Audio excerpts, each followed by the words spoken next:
বাংলাদেশ সহ ৭৫টি দেশের নাগরিকদের ইমিগ্রেন্ট ভিসা দেওয়ার প্রক্রিয়া অনির্দিষ্টকালের জন্য স্থগিত রাখার সিদ্ধান্ত নিয়েছে যুক্তরাষ্ট্র। বুধবার মার্কিন পররাষ্ট্র দপ্তর এ তথ্য জানিয়েছে। আগামী ২১শে জানুয়ারি থেকে এই স্থগিতাদেশ কার্যকর হবে। তবে স্থগিতাদেশ নন ইমিগ্রেন্ট, টেম্পোরারি ট্যুরিস্ট বা বিজনেস ভিসার ক্ষেত্রে প্রযোজ্য হবে না। বিস্তারিত জানাচ্ছেন আমিনা রহমান সুপ্তি।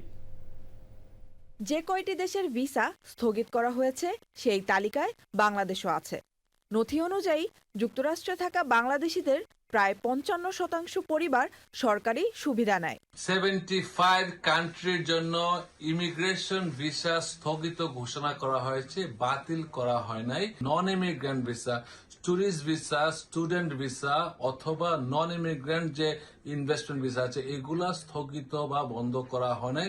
শুধুমাত্র ইমিগ্রেন্ট ভিসাটা স্থগিত করা হয়েছে।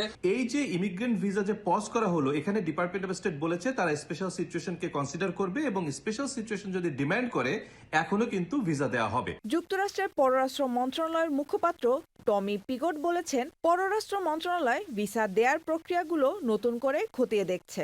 মূলত যারা বিদেশি নাগরিক হয়েও আমেরিকার সরকারি ত্রাণ বা সুযোগ সুবিধার উপর নির্ভর করেন তাদের প্রবেশ ঠেকাতেই এই পদক্ষেপ নেওয়া হয়েছে।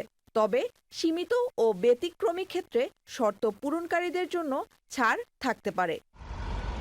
যুক্তরাষ্ট্রের স্টেট ডিপার্টমেন্ট কনসুলার কর্মকর্তাদের নির্দেশ দিয়েছে তারা পাবলিক চার্জ আইনের আওতায় ভিসা আবেদনকারীদের আবেদন বাতিল করতে পারবেন।